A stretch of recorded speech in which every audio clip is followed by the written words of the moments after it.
Hi. I've been thinking, if knowledge is power and we have unlimited options available to us, why isn't it pure bliss to be alive? Why are so many of us stressed out and unfulfilled? Today, we will explore that with the secondhand advice from the book, The Subtle Art of Not Giving a Fuck by Mark Manson. We live in an unprecedented time of choice and opportunity. Whether it's our career, a life partner, or even a television show, the possibilities are endless. We should have everything we want. Unfortunately, these endless options can be our downfall. We lose focus on what's important because we're trying to do it all the time. We need to determine our principles and concentrate on those. Everything else? Well, we shouldn't give a fuck about it. Today, we'll talk about why you shouldn't compare yourself to Metallica, how romantic love can be destructive, and why death should be the final curtain call for us all. First, we need to get over the idea that life is supposed to be easy. Whatever you do in life will be a struggle. So find the battle that's right for you. What do you want out of life? Vague ambitions such as happiness, a family, and an enjoyable job are problematic. If you don't have a specific goal you want to achieve, you will fail at the first setback or hardship. Since struggle is unavoidable, you have to pinpoint what is worth struggling for. Working towards something that brings you joy means not only will you overcome hardships, but you'll grow to love them. To learn to love the struggle, you must say no to all the things that don't bring you joy. Stop chasing things that ultimately won't bring you happiness and focus on a handful of meaningful things. And don't give a fuck about everything else. How do we know what to concentrate on? First, determine your values. Your values are a far greater indicator of happiness than external factors such as success. Success is arbitrary because we all tend to judge our successes based on those around us instead of against the best version of ourselves. Consider the story of famous guitarist Dave Mustaine. In 1983, he was kicked out of his band just as they were on the cusp of fame. The rejected Mustaine worked relentlessly to improve his skills and was determined to get revenge by creating an even better band. He went on to form the hugely popular band Megadeth, which sold over 25 million records. But this is a cautionary tale. Despite his success, Mustaine still wasn't happy because he judged his success against his former band's achievements, which happened to be Metallica, one of the most successful music acts of all time, having sold 110 million albums. Because he compared himself to Metallica, Mustaine viewed himself as a failure. He valued fame and success, but these values didn't bring him joy. Many people fall into this trap of having shitty values. Measuring your worth by comparing yourself to others always leads to dissatisfaction. Success is just one of many shitty values. Pleasure is another one. Those people that choose to make pleasure a priority in life often end up disappointed as well. Chasing pleasure can be downright unhealthy and is the primary value of addicts.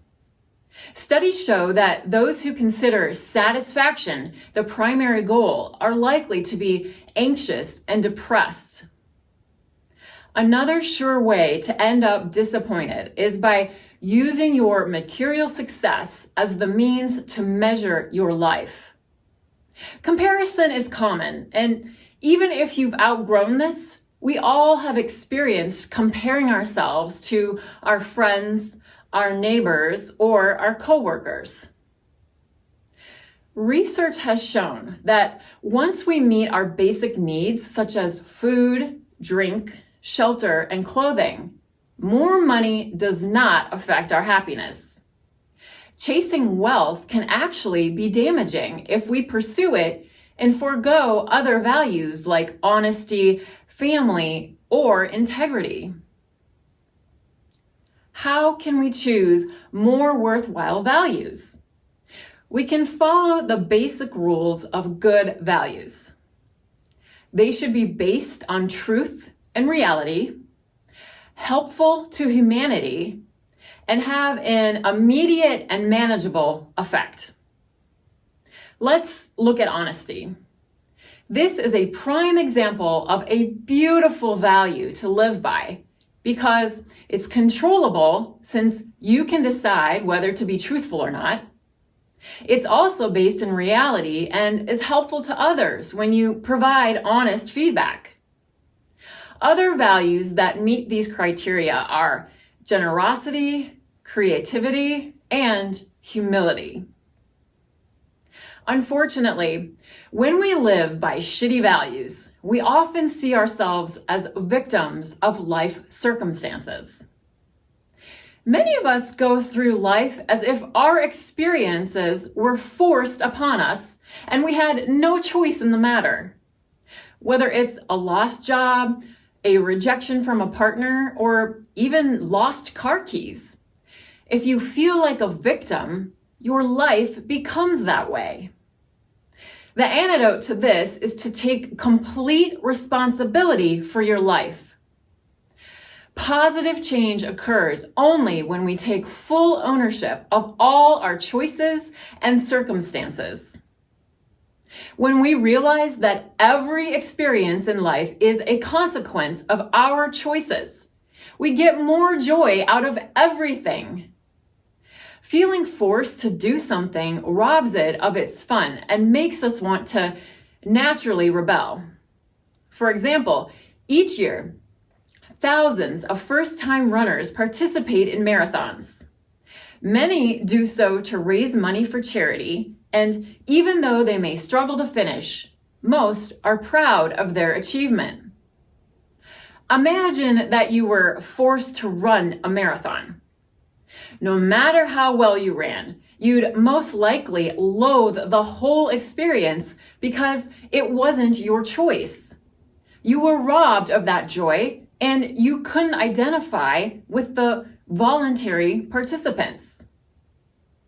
This also illustrates the effects of taking risks in our lives.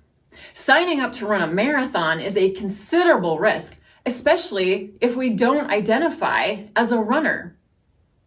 Most people don't take risks because it interferes with their identity.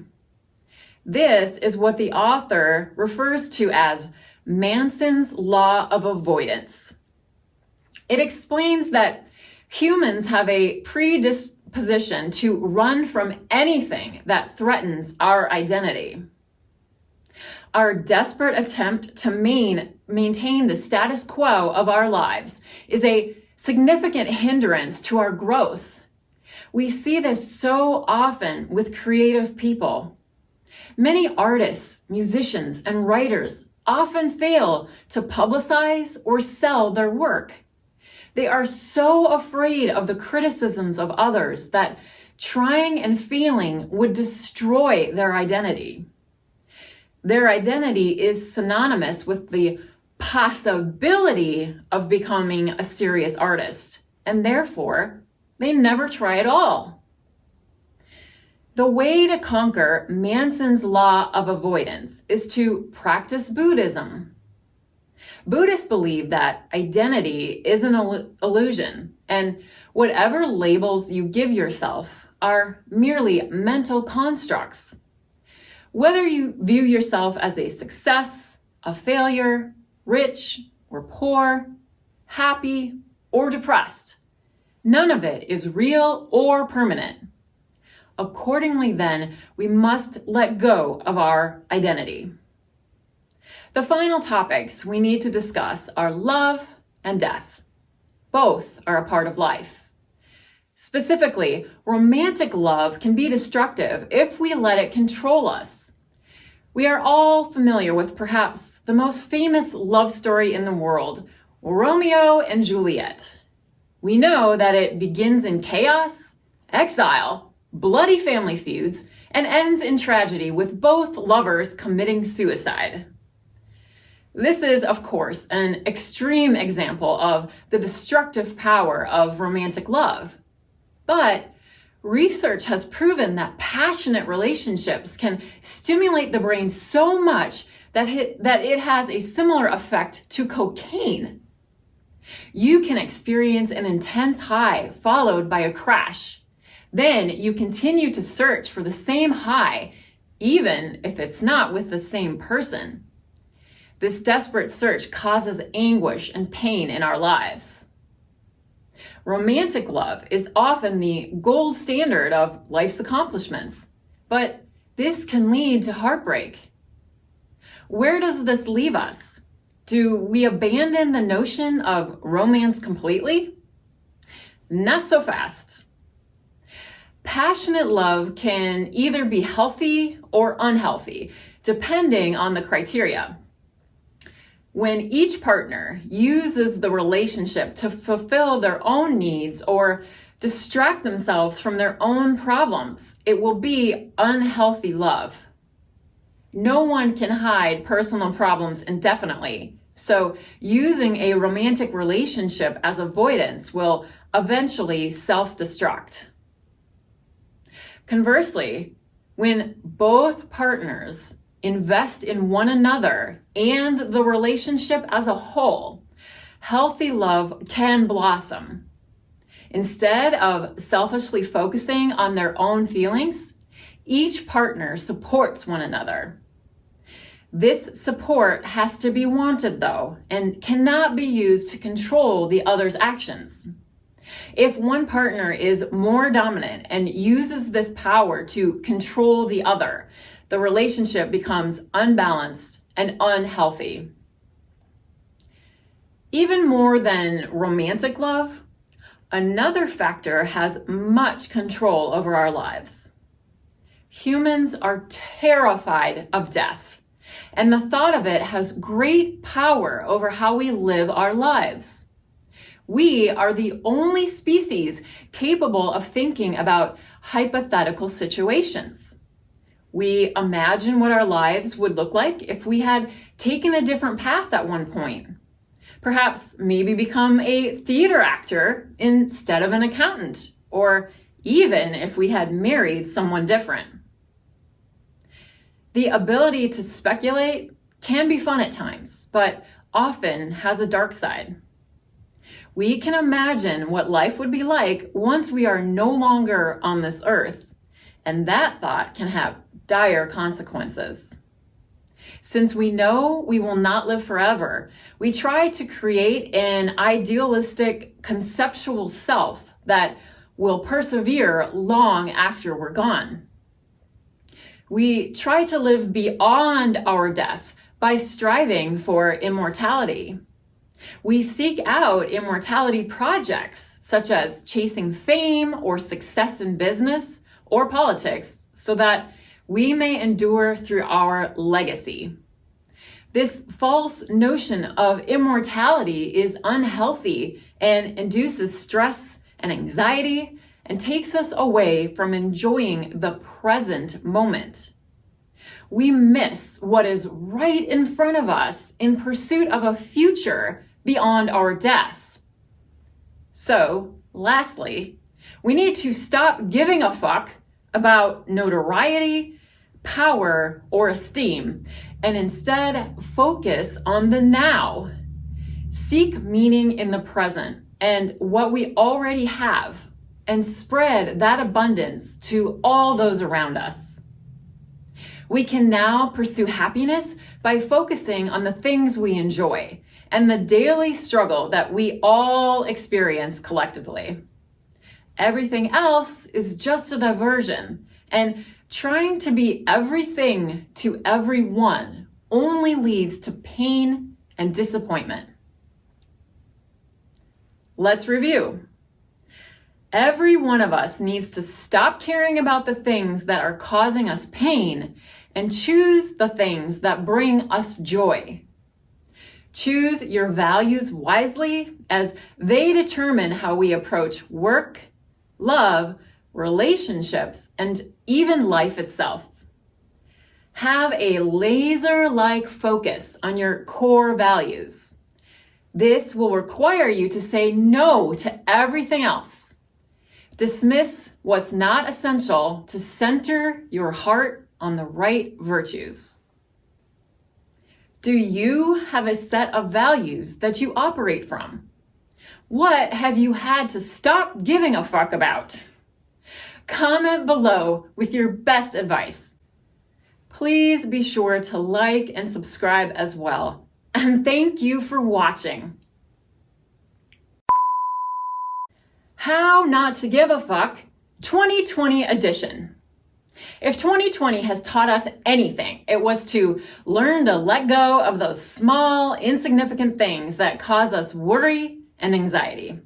We were forced to train ourselves to be aware and grateful for the everyday little stuff we had taken for granted. Nobody has to spend more time with me from birth to death than I do myself. So the only approval I need is my own. Here is my top 10 list of things I stopped giving a fuck about in 2020. My weight and its fluctuations.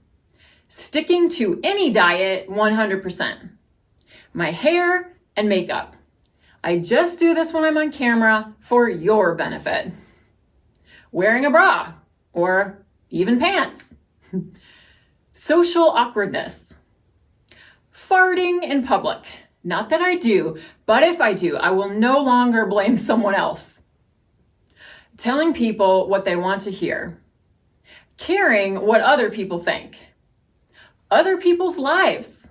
And finally, being alone.